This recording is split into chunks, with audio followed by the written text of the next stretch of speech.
aku masalah Din. Aku tak motor Din. Tak masalah sekarang. Ha. Aku tak nak kau duduk sini. Habis? Kau fikirkan kau bawa Yati pergi mana? Itu Mana? tanggungjawab kau. Apa ni? Yati bawa ke mana? Tanggungjawab kau kahwin dengan dia. Tanya dia lah. Dan ni benda ni aku tak Kau tahu. tak kahwin dengan dia. Aku tak tahu anak-anak kau ada lagi. Aku boleh jaga. Kalau kau tahu dia jaga. Aku tak tahu. Mana aku tak tahu. Kau dengan Yati. Kau lelaki. Aku Kau lelaki. ni. Kau nyelesaikan dia. Tapi aku nak letak dia kat mana? Kau. Aku nak letak di rumah ke? Aku nak pergi KL ke? Aku tak boleh. Kau dah kahwin kau tengok. boleh tak kau tengok kau dengan rumah ni dengan kau dengan anak-anak kau dulu. Aku tak campur. Dik. Kau satu keluarga. Kau suami dia. Aku tak masuk campur pasal rumah dengan Yati. Kau Dia nak berani sama tak? kau ke? Kau Sama ni. dia ikut kau ngapa kau kau. Aku dengan dia lah tak Aku apa-apa. tak kisah. Kau orang luar. Aku luar, aku suami dia. Aku nak letak dia, kau nak settlekan rumah kau dengan dia tu. Kau ke? Aku tak kisah. Kau benar lah Kerana ni. ni anak-anak kecil kau ni, dia nak duduk dengan kau ke? Apa? Dia makan makan. Itu mak kau bawa dulu daripada sini. Dia dulu makan mah, dia. Aku tak campur. Aku hormat. Sekarang kau dah masuk campur. Kau dah duduk sini kau tengah masuk Aku campur. tak campur. Aku hormat. Dia guru kan, dia ada yang buat fikiran. Aku dengan dia tak ada apa-apa lah. Kau orang luar. Kalau aku buat report, bila je aku boleh buat report. Report.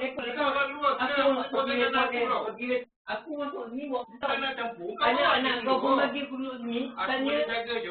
kau tanya anak kau dah ayat semua. Tanya Amar, kau tanya apa. Aku boleh duduk ni tak? Kata dia orang, pasti duduk sini lah. Itu je. Kau pergi tanya anak-anak kau dulu, anak kau dulu. Aku memang di sini dia. Kan? Aku hormat dia punya keputusan, dia nak settlekan kau punya mahkamah, masing mahkamah ke, settle dulu. Dan settle, cuma aku tahu kau nak buat apa dia.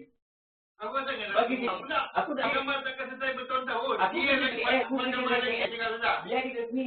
Kau tanya Dayat, kau tanya Amar, kau tanya apa. Daripada aku dah lama sabar dengan kau. Aku lagi banyak sabar dengan kau. Aku buat apa dia? Aku buat apa dia? Kau suami dia, bawa keluar dia daripada sini. Itu je. Itu je. Selesai. Nak buat badai?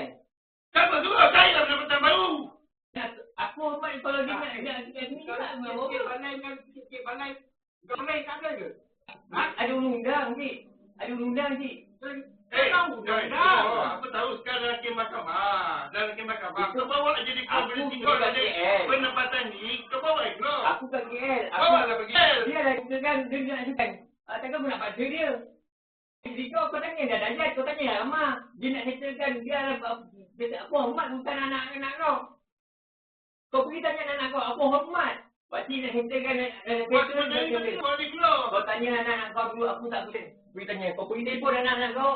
Kau pergi tanya nama, anak kau ikut pergi, kau pergi tanya. Aku nak bawa anak bini kau pun, dia nak settlekan juga. Dia punya aku hormat, bukan dia. Aku tak tahu. Kau dia kena situ itu. Kan kau nak kena situ itu sebenarnya. Motor ni pun Yati beli bagi kau kan? Kan? Tak ada pelik lah. Kereta rosakkan kan?